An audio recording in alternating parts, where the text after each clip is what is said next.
Hay momentos en los que uno se sienta al borde de la cama, con la mirada perdida y el alma enredada en algo que ni siquiera es capaz de nombrar. No es exactamente tristeza, aunque pesa. No es del todo miedo, aunque paraliza. Es como si la vida hubiese perdido la nitidez y ahora solo quedaran formas borrosas, días que se arrastran interminables, decisiones que ya no son capaces de entusiasmar. Se vive, sí, pero como si se viviera desde lejos. Muchos lo sienten en la mitad exacta de la vida, cuando las promesas juveniles han dejado de sonar frescas y las certezas adultas han dejado de convencer. Otros lo atraviesan tras una ruptura, un fracaso, una pérdida. Esos pequeños apocalipsis que no salen en los periódicos, pero que sacuden las placas tectónicas del alma. También hay quienes lo viven sin motivo aparente, como si una nube opaca se hubiera instalado sin aviso entre ellos y el mundo. En todos estos casos hay una sensación compartida. Algo se ha roto o se ha agotado y no está muy claro si volverá. El conflicto no es solo externo, no reside únicamente en las circunstancias. Lo más desafiante ocurre dentro, ese desfile de emociones que parecen tener vida propia, como si fueran visitantes que llegan sin pedir permiso y se instalan con autoridad.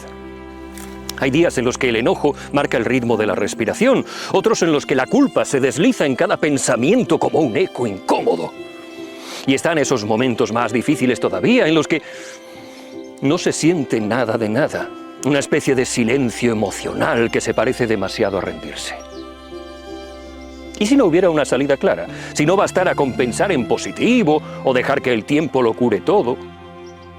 Si lo que duele no es solo el dolor, sino la sospecha de que uno está atrapado en su forma de sentir. El ser humano, cuando se ve en esta encrucijada, no busca soluciones mágicas. Busca respirar, busca sentido, busca una forma distinta de habitar sus días. No siempre es capaz de decirlo en voz alta, pero en el fondo está haciendo una pregunta poderosa, íntima, urgente. ¿Tengo alguna elección en lo que siento? Esa es la grieta por donde entra la luz. Ese, precisamente, es el umbral en el que comienza otra historia. A finales del siglo XIX, mientras el mundo empezaba a llenarse de fábricas de trenes a vapor y teorías grandilocuentes sobre la mente humana, apareció un hombre que no encajaba del todo con su época. William James no era un filósofo tradicional, tampoco un psicólogo sistemático. Era más bien un buscador profundamente humano, un pensador que escribía con la urgencia de alguien que necesita comprenderse a sí mismo para no perderse del todo. Había nacido en una familia brillante y excéntrica. Su hermano fue el novelista Henry James y vivió con una sensibilidad que a veces lo dejaba al borde del abismo. Sufrió depresiones profundas, crisis existenciales que lo hicieron plantearse con absoluta seriedad si la vida valía la pena. No hablaba del sufrimiento desde una torre académica porque lo conocía de cerca, con la misma intimidad con la que se conoce una fiebre o un fantasma. Esa lucha interior fue el motor de su pensamiento. En lugar de buscar verdades abstractas, intentó encontrar herramientas para vivir. Quería una filosofía que sirviera para levantarse cada mañana. Y en esa tensión entre el pensamiento y la supervivencia emocional, William James gestó su versión del pragmatismo. Mientras otros filósofos se enredaban en discusiones sobre la naturaleza última de la realidad, él fue capaz de concebir una idea que sonó al principio casi herética. Una creencia es verdadera si te ayuda a vivir mejor.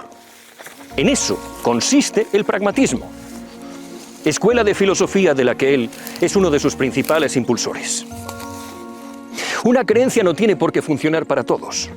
No tiene que tener una validez universal, pero sí debe, en el laboratorio íntimo de tu existencia, producir frutos. Alivio, coraje, conexión, ganas. Sin embargo, no se detuvo ahí, dio otro salto radical. Las emociones también pueden ser elegidas. Lo decía con el cuidado de quien sabe lo difícil que es salir de un estado de ánimo oscuro, pero también con la convicción de quien lo ha conseguido, aunque sea un poquito, aunque sea solo por momentos. William James sostenía que nuestras emociones no son tiranos inevitables, son hábitos. Y se han repetido tanto que ya nos parecen naturales, como si uno se acostumbrara a caminar torcido y olvidara cómo se siente cuando se yergue. En un mundo donde todavía predominaba la idea de que uno es como es, James trajo la propuesta inquietante y liberadora de que también somos lo que hacemos con lo que sentimos. En lugar de negar el dolor, negaba su permanencia como un destino ineludible. De ese modo, con una mezcla de rigor intelectual y de ternura práctica, sembró la posibilidad de que la libertad no comienza en el mundo, sino en tu propio corazón. Una libertad emocional que podemos elegir todos los días como quien decide volver a respirar después de haberse ahogado durante muchos años. James sabía que no era un camino fácil, pero sí real, uno que comenzaba con una pregunta incómoda pero luminosa. ¿Qué pasaría si no fueras solamente lo que sientes, sino también lo que decides hacer con ello? El pragmatismo, en palabras vivas y no enciclopédicas, es la filosofía del ¿para qué te sirven las cosas? No se trata de preguntarse si una idea es lógicamente irrefutable o universalmente correcta, sino de observar si esa idea, o esa creencia, o esa emoción, o esa actitud, te permite vivir mejor, con más presencia, con más dignidad, con más paz interior. En realidad no importa tanto si una creencia es verdadera en términos absolutos. ¿Qué más da? Importa si contribuye a algo, si te alivia, si te impulsa, si te da una cuerda para trepar cuando todo a tu alrededor parece que se derrumba. William James entendió algo que la mayoría de los sistemas filosóficos y religiosos habían olvidado. La verdad puede ser una herramienta. Si creer que hay una segunda oportunidad te da el coraje de volver a intentarlo, entonces esa creencia merece ser tuya. Si pensar que el mundo conspira a tu favor te hace caminar más erguido, más orgulloso, con los ojos un poco más abiertos al milagro de lo cotidiano, entonces esa idea tiene un valor práctico y por lo tanto un valor verdadero. Este enfoque puede parecer incómodo al principio, porque todos estamos acostumbrados a pensar que las cosas son o no son, que uno es optimista o no lo es, que el amor existe o no existe. Pero James te da una alternativa radical y profundamente humana. Elige solo las ideas que te sostienen, no las que te dejan caer. Haz tuyas aquellas narrativas que te permiten avanzar, incluso si todavía dudas de ellas, porque creer en algo no siempre tiene que ser una cuestión de lógica. Puede ser un acto de supervivencia. Imagina un joven que ha perdido la fe en el amor después de una traición. Podría abrazar la idea de que todas las relaciones fallan o de que nadie ama de verdad. Y durante un tiempo esa creencia parecerá protectora. ¿Pero le sirve de algo? ¿Le permite construir algo nuevo, algo más digno, algo más tierno? No. Aunque duela, necesita adoptar otra creencia. Que la sanación es posible. Que el amor puede volver a florecer. Aunque no tenga pruebas, aunque aún no lo haya logrado, porque esa idea, como una lámpara en mitad de un túnel, lo ayudará a caminar. O piensa en una madre agobiada por el caos de la vida doméstica, los niños pequeños, el trabajo, la rutina. Podría repetirse que está atrapada, que ya no hay espacio para sí misma, o podría elegir una idea distinta. Que esos momentos, aunque sean agotadores, también contienen belleza, que hay algo sagrado en la repetición, que cocinar una cena puede ser un acto de amor hacia el mundo. Si esa creencia consigue transformar su forma de estar presente, si le devuelve un poquito de luz, entonces esa es su verdad, porque le funciona. Y ahora llegamos a la parte más revolucionaria del pensamiento de James. Las emociones no son sentencias finales. Son hábitos. Se sienten tan reales, tan inevitables, que cuesta sospecharlo, pero como los caminos en el bosque, se forman a fuerza de pasar por el mismo lugar una y otra vez. Uno puede llegar a acostumbrarse a sentirse inseguro, a reaccionar con rabia, a vestirse de cinismo. Y luego se dice, yo soy así, pero en realidad quizás solo has sentido así durante tanto tiempo que ha olvidado que hay otras formas de existir. Las emociones, como los músculos, se pueden entrenar. En lugar de fingir alegría cuando algo está roto, se puede empezar a moverse hacia esa alegría, como alguien que después de una lesión vuelve al gimnasio.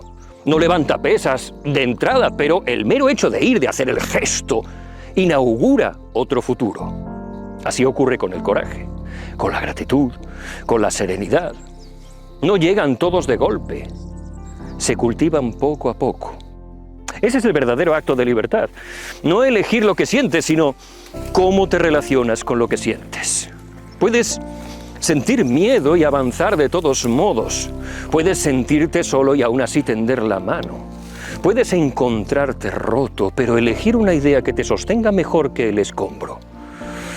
Eso es el libre albedrío emocional. No negar lo que hay. Apostar por lo que podría haber si cultivas una emoción distinta. Si cambias el hábito afectivo, si decides probar otra forma de habilitar tu propia alma. William James no te pide que creas en cuentos de hadas. Te invita a experimentar, a observar, a preguntarte con honestidad, ¿esto que creo, esto que siento, me está ayudando a vivir mejor? Si la respuesta es no, entonces tienes permiso y poder para cambiarlo. Aunque sea poco a poco, aunque sea con torpeza. Porque lo verdadero no siempre es lo que se demuestra. A veces es simplemente aquello que te devuelve las ganas de vivir. Así que, si hoy estás perdido, si la brújula interna parece haberse rendido al desconcierto, no te exijas hoy ni certezas, ni victorias rápidas, ni revelaciones que te salven de inmediato. Haz algo más suave y más valiente. Elige una idea, una que te haga bien, aunque no estés del todo seguro de creer en ella. Abre un espacio pequeño, íntimo, frágil, tuyo, donde otra emoción pueda empezar a crecer.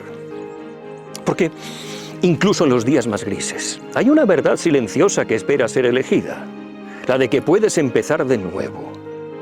Porque aún puedes conseguir algo que en ti esté bien. La vida no te exige que llegues intacto, solo que sigas caminando. Y si hay belleza en ese paso tambaleante, es porque lo estás dando tú y nadie más.